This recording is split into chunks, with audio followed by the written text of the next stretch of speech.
Well, hello everybody. My name's Edna McKee, and I'm preparing a wonderful recipe today. It's been a while since I've tried anything as far as video, and I cook a lot, but Jerry's been after me for some time now to get back to doing the videos, and I chose one today that is a very detailed recipe, but it is delicious. It makes you, once you cook it, you'll think you've got a dish from the Olive Garden or somewhere Italian restaurant.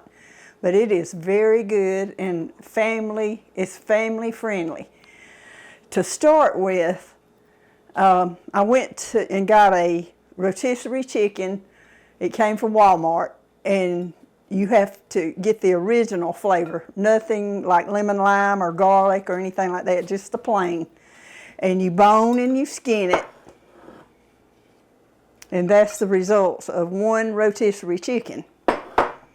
And to get started, I also cooked 8 ounces of ORZO. You do this first. And this is the kind of ORZO that I use. And you use 8 ounces of it, but this box is 16 ounces.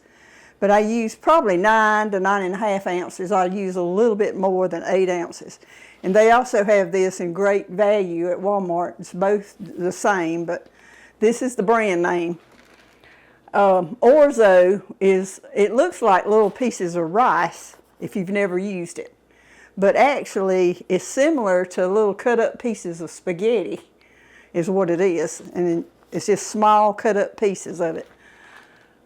So once you get the chicken boned and the ORZO cooked, we're ready to start. And while I was watching the soap operas today, I was prepping. And it takes a while to get all this stuff prepped because it would take time if I did it on the video. So I went ahead and I prepped a 1/2 to 3/4 of a yellow onion, chopped it real good. And I chopped up 2 stalks of celery and 2 carrots cut up real fine. And I got all that. And that takes time once you do that. And I've set up my quantities and everything so it won't take as long on the video because there's a lot of stirring and getting ready for it. So you'll be seeing me referring to my recipe because it's very detailed and I don't want to leave out anything, but it makes a wonderful pasta dish. And it's a complete meal. It's got chicken and the vegetables in it. You can add a few vegetables to it if you'd like, but my family loves it just like we have our tea and our little dish of chicken pot pie ORZO. So let's get started. The first thing I'm going to do is, got to refer to my recipe. Like I said, I've already cooked the ORZO and it's sitting in hot water right now. I will drain it later. So you take the chicken breast that I've cut up and I'm going to begin adding my seasoning to it. And the seasoning is 1 teaspoon of onion powder. This is what I used. And I'll just sprinkle it over the meat. And I use 1 teaspoon of garlic powder. Put that in. 1 teaspoon of paprika. And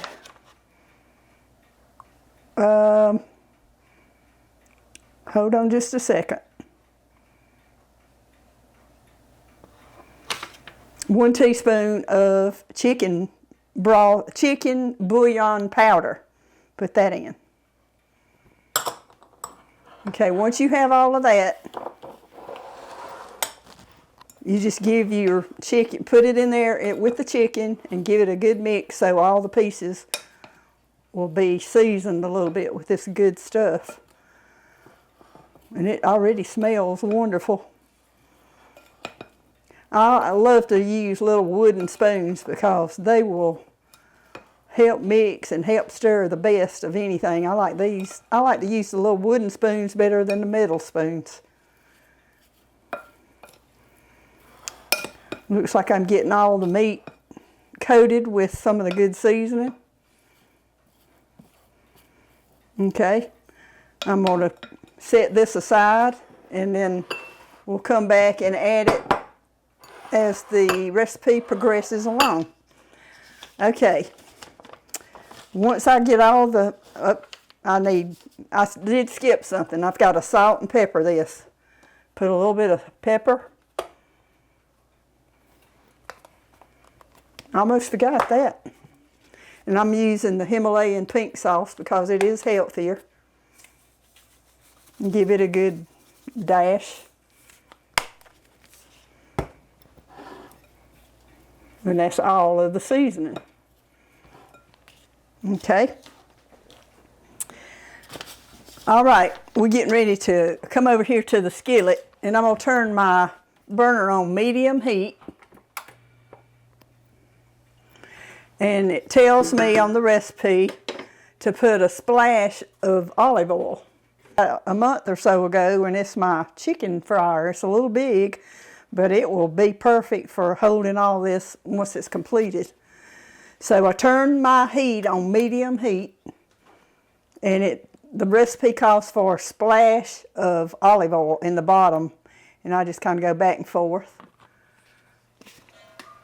And you put 5 teaspoons of butter, and I use real butter, Land O'Lakes. And once the heat melts this, we'll go to another step. I had put the butter out probably an hour and a half ago when I was prepping the vegetables, so it would get room temperature. It won't take as long to melt.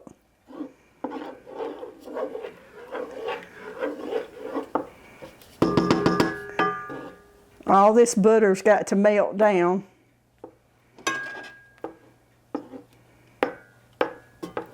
It's coming along pretty good.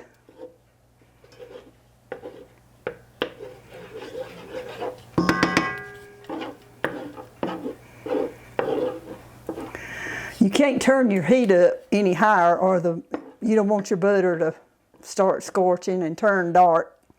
So you got to be patient. Everybody's got to have patience, don't they, Jerry?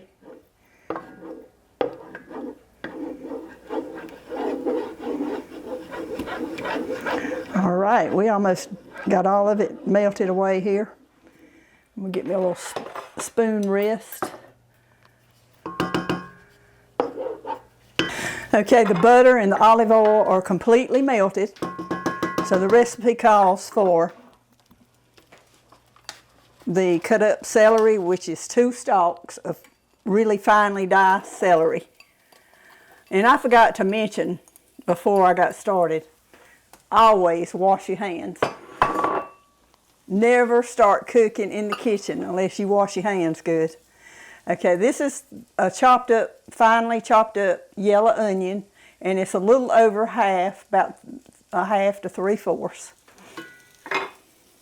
Put that in there.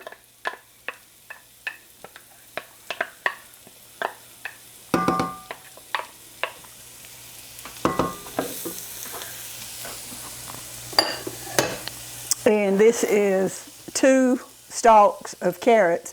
I didn't have the big carrot sticks, so I had some baby carrots, but it calls for 2 stalks. So I cut up about a dozen baby carrots, and I cut them up real fine so they'll cook quicker.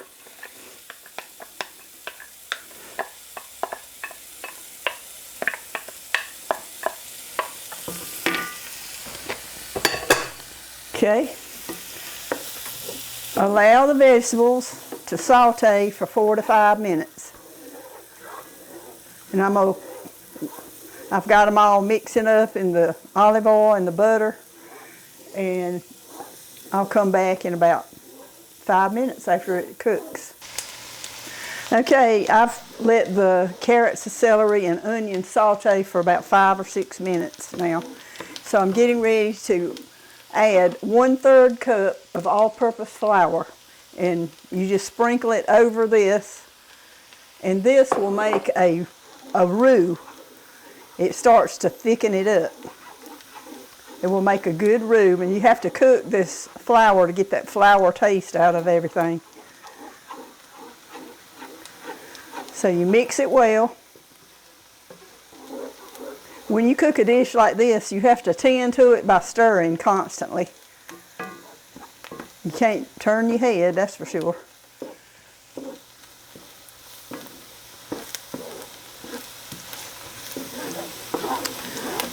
Okay, once this flour has gotten all mixed up, kind of looks like it makes a roux, looks like a kind of like a white looking gravy. It's not a lot of it, but it's got a kind of a gravy texture to it. So I'm going to cut my heat down on low now. And it says to cook this for 2 to 3 minutes until everything is completely mixed completely. And I think we're at that stage just about.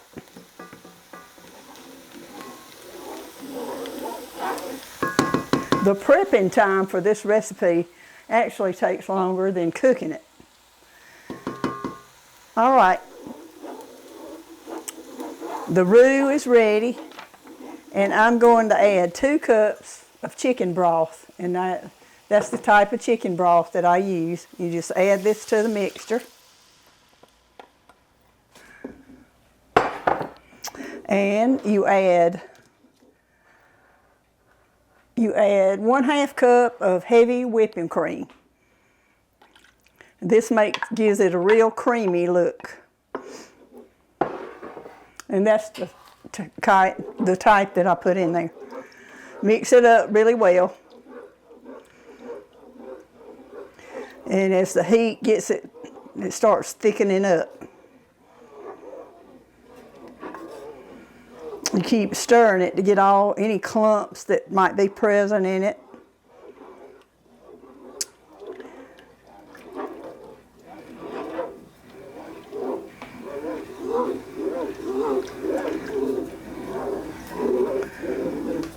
Okay, it's coming along good.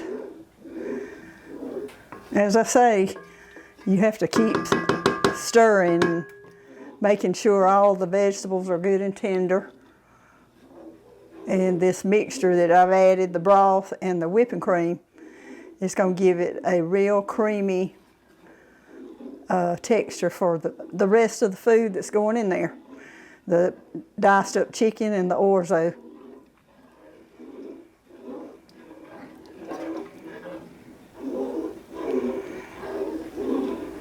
Okay, it's getting kind of thick right now. And I have my heat down on low. It's cooking really good. The recipe says whisk together until there's no clumps and the mixture starts to thicken, and it has. I guess that little bit of all-purpose flour makes it do that.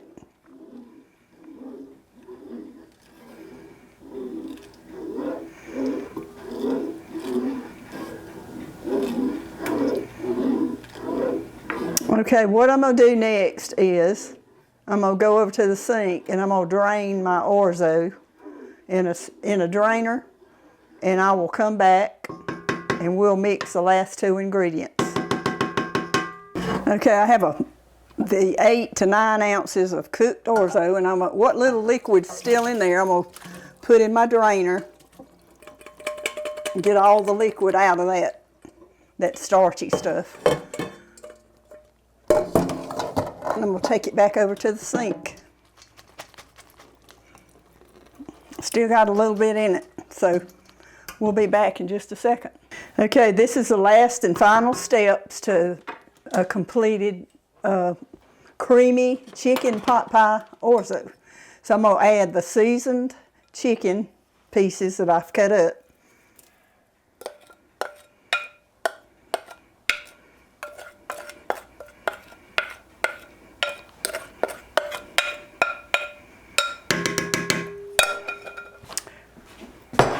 Before I put the ORZO in, I want to mix this up a little bit.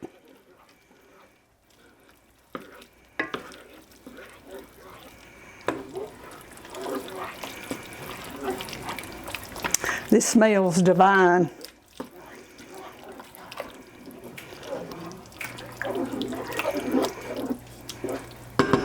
Okay, I'm getting ready to put the cooked orzo.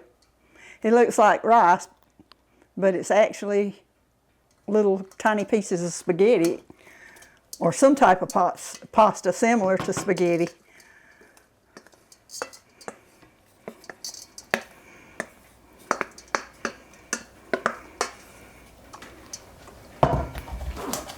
Okay. I think we're about to complete the dish, and I'm telling you, when you eat this, you're gonna think you've been to the Olive Garden or Sophia's on downtown Spartanburg or any of those good Italian restaurants.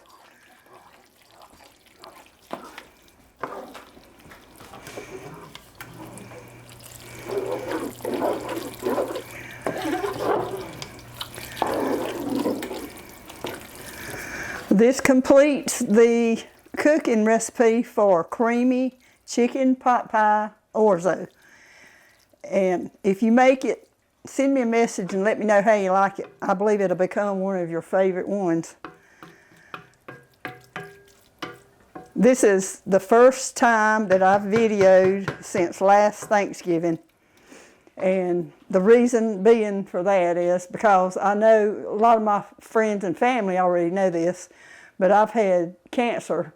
I've had a cancer surgery 3 times since October of 24, and then this past January I had 20 radiation treatments. And praise the Lord, I am cancer free.